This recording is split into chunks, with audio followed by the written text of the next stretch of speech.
Yeah, very good morning to everyone. Those are watching this video. In this video, I am going to deliver you content related to our study. We are, as we know, discussing Indian polity, chapter number first, and this is the lecture number 3 of historical backgrounds. So, my dear friends, हमने पिछले lecture में 1833 तक कर लिया था. इस lecture में we are going to start from 1833 onwards. So, listen very carefully what I am going to deliver you. ये जो एक्ट है इसमें यानी कि ये बताया गया था कि टोटल जो ब्रिटिश थी, मतलब जो ब्रिटिश गवर्नमेंट थी, पूरा एक उनका एक कॉन्सेंट्रेशन जो एक पावर थी, उन्होंने एक दिमाग लगाया क्या करने के लिए, जो पूरा ब्रिटिश इंडिया के ऊपर सेंट्रलाइजेशन करने की सोची. पहली बात तो ये. इसके क्या फीचर्स थे उसको हम समझेंगे. इन्होंने क्या किया, जो गवर्नर जनरल ऑफ बंगाल था उसको बना दिया गवर्नर जनरल ऑफ इंडिया, और सारी जितनी सिविल एंड मिलिट्री पावर थी उसके हाथ में यानी कि दे दी कि आप ही इसको यानी कि देखभाल करेंगे. और क्या इसको क्या किया गया कि ये जो एक्ट था क्रिएटेड किया गया फर्स्ट टाइम, उसमें हुआ क्या कि पूरी जो अथॉरिटी थी इंडिया की, ठीक है, वो इन्हीं के हाथ में प्रोसेस्ड कर दी गई, ठीक है, टेरिटोरियल ब्रिटिश इंडिया की. और दूसरी बात ये बताया गया कि उस वक्त वो पहला जो यानी कि लॉर्ड यानी कि जो general governor general of India बना था वो लॉर्ड विलियम बेंटिक थे, ठीक है. सो उसके बाद क्या हुआ, सेकंड पॉइंट बोलता है कि इन्होंने क्या किया, जो मैड्रास और बॉम्बे के जो यानी कि बॉम्बे एंड मैड्रास के जो यानी कि गवर्नर थे, उनकी जो पावर्स का उनको डेप्राइव कर लिया, ठीक है. दूसरी बात, जो गवर्नर जनरल ऑफ इंडिया था, ठीक है, उसको कुछ एक्सक्लूसिव पावर, जैसे जो विधायकी पावर होती है, ठीक है, वो जो थी उनको पूरी ब्रिटिश इंडिया में उन यानी कि मतलब बॉम्बे एंड मद्रास की उसको उसके द्वारा ले ली गई थी, और ये पावर पूरी गवर्नर जनरल ऑफ इंडिया के हाथ में आ गई थी. ये पहली बात. दूसरी बात, जो ये जितने भी यानी कि प्रीवियस जो भी यानी कि एक्ट्स लाए गए थे, चार्टर एक्ट्स, उनको खाली ये माना गया कि अभी तक वो खाली क्या थे, रेगुलेशंस थे. लेकिन ये जो एक्ट था इसको ये माना गया कि ये एक्ट है, ठीक है, तो इसको एक्ट के फॉर्म में देखा जा रहा था, और पिछले वाले जितने भी थे उनको खाली नियम के तरह देखा जा रहा था, इसको एक कानून की तरह देखा जा रहा था. दूसरा ये बोलता है. तीसरा क्या कहता है उसको समझते हैं. देखिए, तीसरे के बारे में हम लोग बात करते हैं.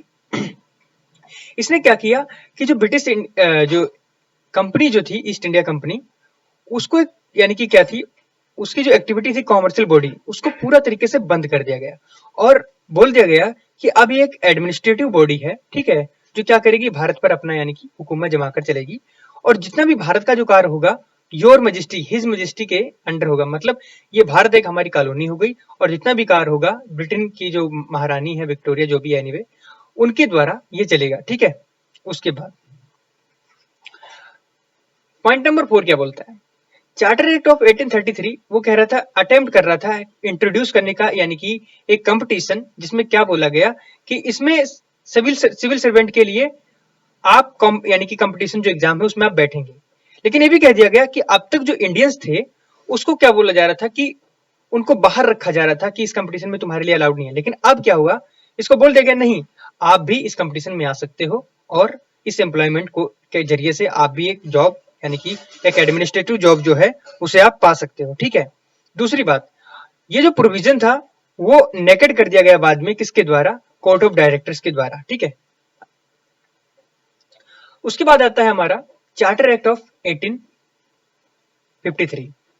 सो इस एक्ट के द्वारा हम लोग क्या समझेंगे, ये जो एक्ट था यानी कि एक जो 1793 से और 1853 तक जितने भी चार्टर एक्ट आए, उस सीरीज का ये सबसे लास्ट वाला यानी कि चार्टर एक्ट था.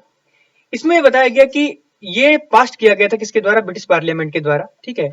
और it was the constitutional landmark, ये क्या थे, एक चिन्ह था यानी कि संवैधानिक चिन्ह था. उसके द्वारा आप क्या समझेंगे, उसके फीचर्स क्या है, सब देखते हैं. फीचर्स क्या थे इस एक्ट के, उसको पढ़ते हैं. उसने क्या किया कि फर्स्ट टाइम क्या कर दिया, जो legislative and the executive function थे गवर्नर काउंसिल के, गवर्नर जनरल काउंसिल के, उसको क्या कर दिया, सेपरेट कर दिया कि जितनी भी विधायकी कार्यविधि है और यानी कि जो प्रशासनिक कार्यविधि है, उन दोनों को अलग कर दिया गया. और दूसरी बात, it provided addition of 6 new members legislative councillors to the council. कहने का मतलब यहां पर यह है कि इसी ने इस एक्ट के द्वारा ही क्या किया गया कि 6 न्यू मेंबर्स को यानी कि ऐड किया गया, ठीक है, और जिनको बोला गया लेजिस्लेटिव काउंसिलर्स, ठीक है, किसमें, इस काउंसिल के अंतर्गत।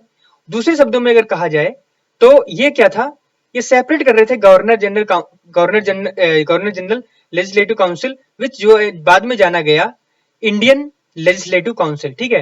यानी कि उस वक्त गवर्नर जनरल काउंसिल यहाँ पर क्या है, मिक्सअप है गवर्नर जनरल काउंसिल। अब यहाँ पर क्या है, गवर्नर जनरल की जो लेजिस्लेटिव काउंसिल थी उसको यानी कि अलग कर दिया गया, जिसको बाद में जाना गया इंडियन लेजिस्लेटिव काउंसिल, ठीक है। दिस लेजिस्लेटिव विंग जो थी council function as a mini parliament. कहने का मतलब यहाँ पर ये जो एक छोटी सी फंक्शन थी, इसको एक क्या माना गया, एक छोटा सा यानी कि मिनी पार्लियामेंट, एक छोटी सी पार्लियामेंट माना गया, ठीक है, जिसने अडॉप्ट किया था क्या, कि same procedure as a British parliament. एक कहने का मतलब यहाँ पर यह कि ब्रिटिश पार्लियामेंट में जो पूरे बड़े बड़े कार्य होते थे हमारे इंडिया के, वहां पर ले जाए जाते थे, लेकिन हमारे भारत में क्या किया गया, इसको यहां बनाया गया कि एक छोटी सी पार्लियामेंट जिसमें यानी कि भारत के जितने भी यानी कि कार्य की गतिविधियां हैं वो यहाँ पर देखी जा सके, क्या सही है क्या गलत है। एक्चुअल में होता तो गलत ही था, ठीक है, सही तो खाली कागज और यानी कि कलम पर द्वारा होता है। 10 लेजिस्लेशन फॉर फर्स्ट टाइम, ये जो यानी कि लेजिस्लेशन था first time was treated a special functions government requiring the special machinery special procedures। पढ़ लेना आगे। पॉइंट सेकंड बोलता है, क्या बोलता है उसको ध्यान से पढ़िए। किसने इंट्रोड्यूस किया था an open competition for the selection of the requirements civil servant. कहने का मतलब इस एक्ट के द्वारा पूर्ण तरीके से पहले क्या था, एक नजारा पेश किया गया था जो हमारा 1833 था, उसके बाद में ये जो आया 1853, इसमें बताया गया कि एक ओपन कंपटीशन यानी कि रिक्वायरमेंट किसकी, सिविल सर्वेंट्स की, उसके लिए यानी कि इंट्रोड्यूस किया गया। दूसरी बात, ये covenanted civil services was thrown open to the Indian, ठीक है। कहने का मतलब यहाँ पर ये यानी कि जो ओपन कंपटीशन जो है किसके सिलेक्शन के लिए, रिक्वायरमेंट ऑफ यानी कि सिविल सर्वेंट के लिए। और दूसरी बात कहा गया कि it covenanted the civil services was thrown open to the Indians, और ये भी कहा गया ये इंडियंस के लिए खुला है, आप आ सकते हो।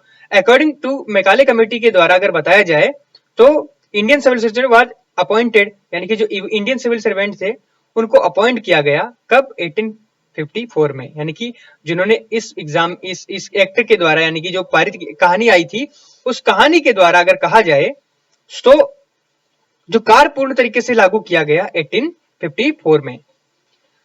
दूसरी बात, तीसरा पॉइंट क्या बोलता है, तीसरा पॉइंट ये बोलता है कि इसने एक्सटेंड कर दिया क्या, कंपनी का रूल एंड अलाउ किया retain the possession Indian territories on trust for the British crown, ठीक है, but it did not specify any particular period unlike the previous charter. कहने का मतलब ये जो एक्ट आया था इसमें कोई टाइम नहीं बताया गया कि कब तक रहेगा, जैसे कोई एक में जैसे 1793 से, फिर बाद में उसके बाद 1813 आया, फिर उसके बाद 1833 आया, तो इसमें टाइम फिक्स था कि ये उस तक चलेगा, उसके बाद में दूसरा आएगा। इसके बाद कोई यानी कि टाइम फिक्स नहीं किया गया कि ये कब तक चलेगा, ठीक है, okay. This was clear indications the company rules could be terminated any time the parliament like. इसका मतलब ये था कि कंपनी जो थी वो मनमानी अब करने लगी थी, कब तक राज चलेगा कुछ पता नहीं था, अब वो कंप्लीटली तरीके से राज करना चाह रही थी। फोर्थ पॉइंट क्या होता है कि इसने इंट्रोड्यूस किया था फर्स्ट टाइम क्या, local representation in the Indian central legislative council के अंतर्गत। Of the 6 new legislative members of the governor general council 4 members were appointed by the local. कहने का मतलब यहाँ पर यह है कि गवर्नर जनरल काउंसिल थे उसमें यानी कि 4 मेंबर्स जो थे उनको अपॉइंट किया गया था local government of Madras, Bombay and Bengal and Agra. इन 3 यानी कि प्रोविंसेस से उनको यानी कि नॉमिनेट किया गया था, ठीक है, अपॉइंट किया गया था। बात आती है अब बहुत ही अच्छा, मैं अगर बोलूं यानी कि अच्छा हमारे लिए अच्छा नहीं है, मैं बोलूं तो उन ब्रिटिश के लिए अच्छा था जिन्होंने इस एक्ट को उस वक्त यानी कि पारित किया गया, और ये माना गया कि 1858 से एक क्राउन रूल आ गया था, मतलब एक राजशाही रूल आ गया था अंग्रेजों का, जो 1858 से 1947 तक चला। हम उनके तलवे के नीचे रहे एक किस्म से, और उन्होंने मनमानी करी। तो उस एक्ट को समझते हैं, पेशेंस रखिए हार्ट में और मेरे वर्डों पर ध्यान दीजिए। गवर्नमेंट ऑफ इंडिया एक्ट 1858, ये बताया गया कि this significant act was enacted in the wake of the revolt of 1857, also known as the first war of the independence और सिपोय म्यूनिटी। कहने का मतलब म्यूटिनी, कहने का मतलब यहां पर यह है कि ये जो यानी कि एक एक्ट आया, इसे क्यों लाया गया, इसका मेन रीजन क्या था। जो 1857 का यानी कि प्रथम स्वतंत्रता संग्राम, जिसमें हमारे पूरे भारत से जगह जगह से एक क्रांति लाई गई थी, खदेड़ खदेड़ के अंग्रेजों को मारा गया था, ठीक है। इसमें हमारे हिंदू और मुस्लिम की जो यानी कि एक एकता थी वो बहुत अच्छी काम आई थी। तो उसके बाद धीरे से जब इन्होंने सोचा कि यार इनमें यूनिटी आ गई है तो उसको कैसे कम किया जाए, तो इन्होंने एक ही नीति को अपनाया, फूट डालो राज करो, ठीक है। और दूसरी बात, धीरे धीरे फिर से इन्होंने कहा कि नहीं अब हम तुम्हारे फेवर में काम करेंगे। 1858 में इन्होंने एक एक्ट पारित किया गया जिसे गवर्नमेंट ऑफ इंडिया एक्ट के नाम से जाना गया, लेकिन इसके पीछे बहुत ही हिडन सीक्रेट था, वो बताना नहीं चाह रहे थे। लेकिन धीरे धीरे कहते हैं किसी की अगर पैरों तले किसी की उंगली दबी हो तो उसको कैसे निकाला जाएगा, उस आदमी को बोला जाएगा भैया प्लीज अपना पैर उठा लो, भैया अपना ये। तो इस तरीके से ये भी चाह रहे थे कि हम दबे पड़े हैं अभी, अभी धीरे धीरे करके निकालना है, और जैसे ही हाथ निकलेगा तुम्हारा पूरा गर्दन ही गपोच लिया जाएगा। तो कहने का मतलब यहां पर यह है कि जो ब्रिटिशर्स थे अब उनकी उंगली दबी हुई है इंडियंस के पैरों तले। अब जैसे उन्होंने हाथ निकालना स्टार्ट किया और ये बोल रहे थे कि हम तुम्हारे लिए एक अच्छा सा एक्ट बनाएंगे जिसका नाम होगा 1858, उसमें हम तुम्हारे लिए कुछ नए नए फीचर्स देंगे जो बहुत ही अच्छे होंगे तुम्हारे लिए। वर्ड वर्ड को अच्छे से ध्यान देना, बहुत अच्छे से सुनना, बहुत चीजें इस एक्ट के थ्रू मिलेंगी। वो क्या है देखिए, the act as act known as the act of good governance. उन्होंने कहा कि हम तुम्हारे लिए बहुत अच्छा यानी कि गुड गवर्नमेंट गुड मतलब एक अच्छी सरकार लेकर आएंगे फॉर इंडिया के लिए, ठीक है। और एबोलिश करेंगे ईस्ट इंडिया कंपनी, जो यानी कि transferred the power the government territories revenue to the British crown, यानी कि जो जो रेवेन्यूज यानी कि जाता है ब्रिटिश क्राउन को, वो भी यानी कि हम लोग उससे क्या करेंगे, एंड करेंगे, ठीक है। बात अब यहां पर आती है, आखिरकार इसके फीचर्स क्या थे इस एक्ट के, उसको समझते हैं।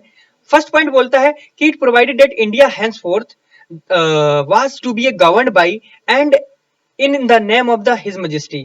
उन्होंने कहा कि ये जो यानी कि एक गवर्नमेंट बनाई गई है इस जिसके द्वारा गवर्न किया जाएगा, किसके नाम पर, हिज मेजेस्टी, मतलब उस क्राउन जो वहां पर महारानी बैठी उसके नाम पर किया जाएगा। लेकिन चेंजेस क्या किए, उन्होंने कहा कि ये चेंज कर दिया गया, it change the designation of the governor general of India that the viceroy of India. उन्होंने कहा कि नहीं, गवर्नर जनरल ने बहुत कुछ गलत किया है, अब ऐसा नहीं होगा, अब यहाँ पर गवर्नर जनरल हम नहीं रखेंगे, हम क्या करेंगे यहाँ पर वॉइसरॉय बनाएंगे।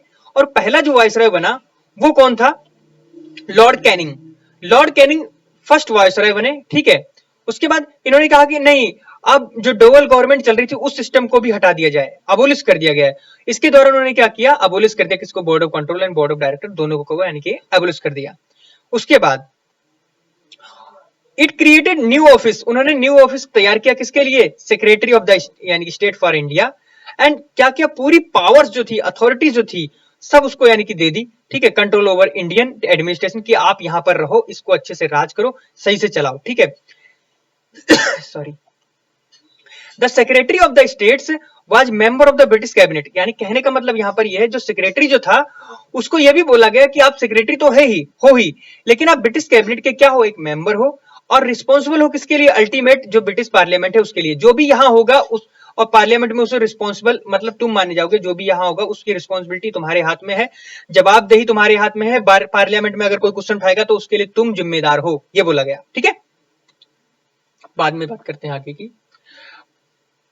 पॉइंट 4 बोलता है क्या, इट एबोलिश, ठीक है, 15 members of the council to assist the secretary. उन्होंने कहा कि इसने यानी कि एबोलिश कर दिया क्या, कि 15 मेंबर्स को जो यानी कि सेक्रेटरी को जो असिस्ट करते थे, ठीक है, ठीक है, सॉरी, इन्होंने 15 मेंबर और रखे, किसके लिए, जो सेक्रेटरी था उसको क्या करें, असिस्ट करें, सहायक रहे उसके, कोई भी कार्य हो इनकी सलाह द्वारा वो काम करे अच्छे से। और ठीक है, the council was advisory body, इस काउंसिल का एक नाम रखा गया एडवाइजरी बॉडी, मतलब आप सलाह देंगे जो सेक्रेटरी है उसको, मैं पहले थोड़ा गलत बोल गया, ओबेलुस बोल गया, थोड़ा मेरा दिक्कत है, ओके, आप इतना समझिए। बाद में मैंने जो बोला स्टैब्लिश, स्टैब्लिश मतलब नया एक तैयार किया, ठीक है। बाद में बात आती है, secretary of the state was made the chairman of the council, जो सेक्रेटरी ऑफ द स्टेट था उसे यानी कि क्या बनाया गया, चेयरमैन ऑफ द काउंसिल, ठीक है। और 5वां नंबर बोलता है क्या, कि इसने क्या किया, कॉन्स्टिट्यूट किया the secretary of the state in council was as a body corporate capable of suing and sued in India and England. कहने का मतलब यहां पर यह है कि जो ये माना गया, जो सेक्रेटरी ऑफ द स्टेट है उसको एक बॉडी की तरह कोऑपरेट किया गया, कैपेबल माना गया किसके लिए कि इंडिया यानी कि स्विंग करेगा, ठीक है, बीइंग ए स्वीड, ठीक है, इन इंडिया में और इंग्लैंड में, मतलब यहां पर है ही, आपको वहां पर भी जवाबदेही देनी पड़ेगी, ये आपको मानकर चलना है भैया, ठीक है।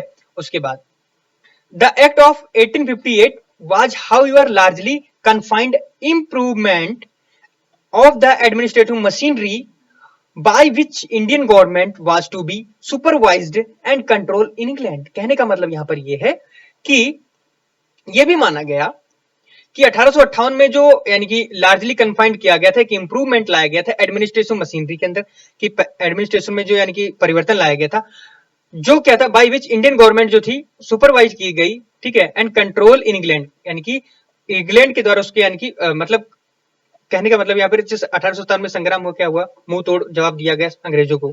उसके बाद उन्होंने कहा कि नहीं, हम आपके लिए कुछ अच्छा सा एक मतलब एक गवर्नमेंट लेके आएंगे। उसी के द्वारा ये जब लाया गया तो उसमें क्या किया, सुपरवाइज मतलब किसी के ऊपर वर्चस्व दिखाना, तो इंग्लैंड में यानी कि वर्चस्व दिखाने की कोशिश की गई, ठीक है। It did not alter any substantial way the system of the government prevail India. कहने का मतलब यहां पर यह है, वो नहीं चाहते थे अल्टर मतलब एक दूसरे का वेदी करना, ठीक है। सो किसी की बलिदानी हो, किसी ऐसा कुछ हो, ये नहीं चाहते थे। अब एक छोटे छोटे शब्दों में अगर तुम्हें बोलना चाहूं, वो बोलना ये चाहता हूं कि ये जो गवर्नमेंट है, ठीक है, गवर्नमेंट मतलब लॉलीपॉप देती थी। लॉलीपॉप में बोलूं तो मतलब कभी छोड़ना नहीं चाहती थी इंडिया को। क्यों नहीं छोड़ना चाहती? There have the maximum resources in India. अगर आप इंडिया का भ्रमण कर लेते हैं, समझ लो वर्ल्ड का भ्रमण कर लिया, हर चीज मिलती है, mountain, plateaus, bank system of river and breeze, many things are in our country. So पहली बात यहां पर यह है, अगर आपको गर्मी लग रही है तो ठंड वाले प्रदेश कौन से? हिमाचल प्रदेश है, जम्मू एंड कश्मीर है, उत्तराखंड है, ठीक है, इन क्षेत्रों में चले जाइए। अगर आपको गर्मी लेनी है, ठीक है, तो राजस्थान, गुजरात, इस वाले क्षेत्र में चले जाइए। और ह्यूमिडिटी वाले जिसे एरिया में जाना है, केरला, तमिलनाडु, हैदराबाद, ठीक है, कर्नाटका, इन क्षेत्रों में चले जाइए जहां पर ना गर्मी है ना ज्यादा ठंड है। सो माय डियर फ्रेंड्स, इस लेक्चर में इतना ही। मिलते हैं एक अगले लेक्चर में, तब तक के लिए जुड़े रहिए मेरे साथ। जय हिंद।